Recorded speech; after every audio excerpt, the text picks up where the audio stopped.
Après t'avoir présenté le système de hausse qui m'a permis de rentrer gratuitement dans Step & Go, j'ai décidé de rentrer comme un joueur, on va dire, normal, sans passer par le système de hausse.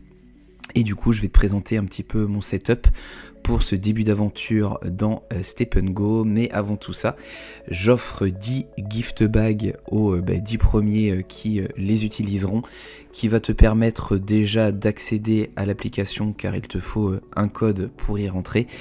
Et ça va surtout te permettre du coup de la tester, mais de manière fictive. C'est l'équivalent d'un compte démo, donc tu vas avoir une fausse basket entre guillemets, tu vas gagner des faux GGT, mais ça va te permettre de rentrer dans l'application, de la tester. Et si tu veux commencer à gagner du GGT et du coup des dollars, il faut passer par le système de hausse du coup en tant que guest. On te prête une basket, on te la loue et tu commences à gagner des GGT et donc de l'argent. Et sinon, il faudra que tu rentres dans le jeu.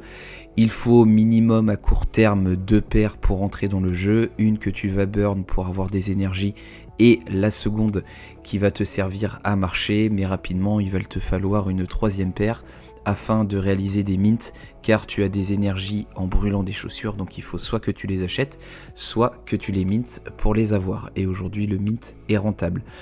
Mais parenthèse fermée, je ne vais pas avancer trop rapidement dans les différentes mécaniques du jeu, c'est pas le but de cette vidéo.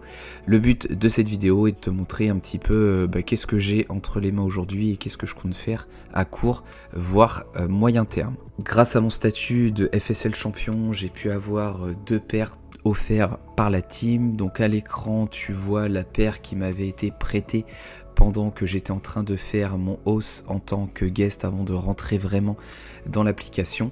Tu ne peux pas cumuler un système de hausse et commencer directement le jeu dans Step & Go, c'est-à-dire qu'il faut que tu finisses d'abord ton hausse avant de te lancer. Donc j'ouvre ma première Mystery Box, c'est une Walker avec de l'efficiency qui est le seul attribut pour les commons de 7,7 et ensuite tu l'améliores car chaque niveau te permet d'ajouter 4 points d'attribut. La seconde c'est également une Walker avec une efficiency un petit peu moins bonne de 5,4 et ces 2 paires je vais les monter au niveau 10 parce qu'elles sont pas géniales en termes de statistiques. Je vais les monter au niveau 10 parce que ça va être mes paires qui vont servir à réaliser des mints et à du coup pouvoir burn des baskets pour avoir des énergies. Pour entrer directement dans le vif du sujet et dans le setup total, du coup les 2 paires pour mint sur la 3e ligne, je n'ai pas vraiment eu besoin de les acheter parce qu'elles m'ont été offertes par la team Stepen et au moment où je suis rentré dans l'application, donc au moment où j'ai commencé à acheter des baskets autour du 15 février, j'ai dépensé quasiment 50 000 GMT, soit environ 3800 $ au cours du GMT quand j'ai commencé à acheter mes premières baskets. J'en ai du coup acheté 11, une paire principale qui est une jogger niveau 20 car on gagne plus de GGT avec une jogger. Je préfère les walkers, mais étant donné qu'aujourd'hui j'ai que 4 énergies, ça me dérange pas de marcher un petit peu plus vite simplement pendant 20 minutes. J'ai également acheté des paires soit niveau 19, soit niveau 20 ou alors un niveau un petit peu inférieur que j'ai décidé de monter au fur et à mesure ensuite. Donc je vais commencer avec 5 hausses qui est le maximum par compte. Pourquoi monter aussi vite et aussi fort? Je ne vais pas rentrer dans le détail, mais grosso modo, pour faire des mints, tu as des quotas de mint et les hausses te permettent de brûler plus d'énergie, d'avoir plus rapidement un quota de mint et du coup de faire plus de mint. Et aujourd'hui, c'est le mint qui te permet de gagner de l'argent sur Step & Go.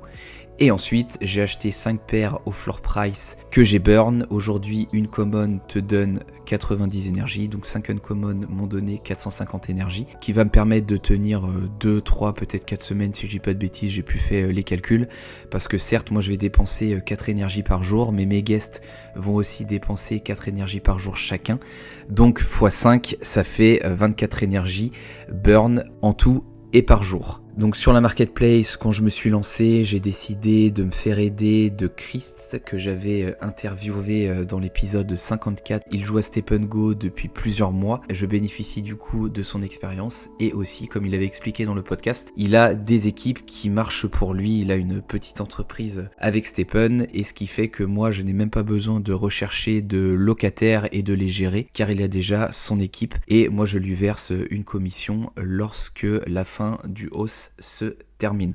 Donc pour moi, ça me simplifie la chose, ça permet aussi d'échanger avec quelqu'un d'assez avancé dans le jeu et je préfère toujours, mais ça c'est personnel, traiter avec quelqu'un en direct et avancer plus vite que plutôt passer par des forums et pas forcément avoir la réponse de suite, même si dans le channel Telegram de Step Go de Guirac, on m'a quand même beaucoup aidé. Une fois que j'avais toutes mes paires, j'ai du coup décidé en premier de brûler les paires dont je n'avais pas besoin. Donc pour brûler les paires, il te suffit simplement de sélectionner là où les paires que tu décides burn. Moi en l'occurrence, j'ai sélectionné du coup les 10 paires que j'avais achetées au floor price. Généralement ce sont des runners. Comme sur Stephen OG, les runners c'est les plus difficiles à utiliser, surtout quotidiennement. Tu sélectionnes tes baskets, tu écris burn et tu brûles tes baskets, ce qui permet du coup d'avoir des baskets brûlées de manière très régulière. Et là tu vois que j'ai du coup 450 énergies parce que j'ai burn 90 énergies par basket, x 5 ça fait donc bien 450. Et comme j'en ai burn 5, ça me permet d'augmenter mon palier d'énergie à brûler avec mon compte principal parce que tu démarres avec 2 énergies par jour. Si tu brûles 3 paires, tu montes à 3 énergies par jour et si tu brûles 5 paires, tu montes à 4 énergies par jour, etc. etc. Donc bien évidemment, une fois que j'avais mes baskets, que j'étais en train de monter les baskets de mes hausses, j'ai décidé de lancer le système de hausse. Et comme tu le vois à l'écran, quand tu décides de lancer le système de hausse, tu vas cliquer sur la petite tour en haut à droite de ton application. Tu vas du coup ajouter un guest. Il faut savoir qu'il y a 2 critères à prendre en compte pour lancer un hausse. Il faut déjà que tu burnes 2 baskets minimum. J'en ai burn 5 donc je suis large. Et il faut aussi que tu aies utilisé et dépensé 10 énergies dans le jeu. Donc si tu commences avec 2 énergies par jour, tu ne vas pas pouvoir lancer le hausse directement, mais tu vas devoir attendre 5 jours. Donc ça c'est vraiment la chose aussi à prendre en compte et je me suis fait un petit peu surprendre. Et c'est pas le cas simplement pour la première basket et le premier hausse, mais c'est aussi le cas pour les suivants. Donc finalement, là, il me reste encore 2 hausses activées au moment où j'enregistre cette vidéo, mais toutes les 10 énergies, donc moi tous les 2 jours et demi, étant donné que je brûle 4 énergies par jour, soit 12 au bout de 3 jours, j'ai pu lancer un hausse, donc il me faut un petit peu moins de 2 semaines pour lancer mes 5 hausses. Donc pour lancer un hausse, tu sélectionnes la basket dont tu as besoin, tu vas sélectionner la durée de la période du hausse, tu vas ensuite définir le niveau de commission. Moi j'ai mis 100% parce que le système de location que j'ai mis en place avec Chris, on paye les commissions autrement et pas à travers l'application afin d'éviter les frais dans l'application. Tu décides également du nombre d'énergie que va avoir ton guest et ensuite tu partages du coup le code à ton guest. Pour conclure cette vidéo, j'ai également eu l'occasion de faire mon premier mint, je vais te le montrer à l'écran. Donc il faut une chaussure niveau 10 et il en faut une à droite et une à gauche, donc il faut même 2 chaussures niveau 10. Le mint coûte 400 GGT, il te faut 2 quotas de mint et aujourd'hui tu gagnes environ au cours actuel 1750 GMT de profit par mint. Donc le Town Hall vient d'avoir lieu aujourd'hui le 25 février au moment où j'enregistre cette vidéo. Moi l'idée c'est de garder mes shoebox, d'attendre que les uncommons sortent car on aura 3% de chance d'avoir une shoebox uncommon et du coup d'avoir une uncommon. Les uncommons vont arriver avec les 4 attributs, donc on va rentrer dans une nouvelle ère où les attributs vont compter, il va commencer à y avoir les mystery box etc etc et les unco risquent de coûter pas mal d'argent, donc ça me permettra d'avoir une super paire, soit éventuellement de la revendre et de réaliser un super profit, mais malheureusement ça dépendra de la chance. Donc à l'instar de Stephen OG, je vais te faire un suivi mensuel du coup de mes gains. Donc forcément en février je n'ai encore rien cash out, je suis à moins 3850 USDC, donc moins 3850 $. Aujourd'hui, il me reste 2500 GMT de côté, j'accumule aussi les GGT et puis je te ferai un suivi mensuel comme j'ai pu le faire avec le Stephen premier du nom pour aller atteindre mon ROI, sachant qu'au cours actuel, si ça ne bouge pas trop, mais c'est le cas, donc ça va sûrement varier, le ROI est entre 3 et 4 mois, sauf si j'ai de la chance et je mint par exemple des Twin ou Nunco et j'imagine que ce sera beaucoup plus rapide.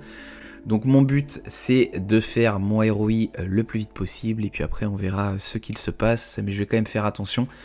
Personnellement, c'est au moment où j'ai acheté une uncommune dans Stephen OG autour de mai 2022 que le jeu a craché 2-3 semaines après, donc on va essayer de faire gaffe, mais étant donné que on ne connaît pas toutes les mécaniques, que le jeu vient de commencer et que ça progresse doucement mais sûrement, je ne pense pas qu'on puisse vivre tout ce qui s'est passé en mai 2022 et en plus la hype n'est pas aussi élevée, donc on devrait prendre notre temps sur cette année 2025.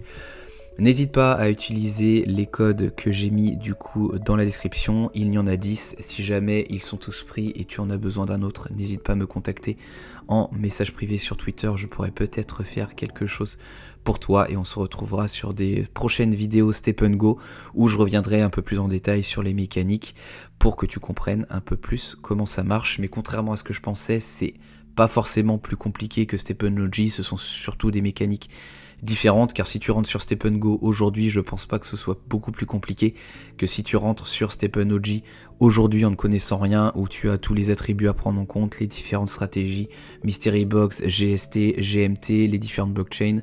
Donc je pense que c'est un peu des nœuds qu'on se fait dans la tête, je suis aussi passé par là, je plaide coupable, mais on viendra démystifier tout ça. Je te souhaite de très bonnes sorties Stephen et Stephen Go, c'était Zerix Monsieur, à la prochaine.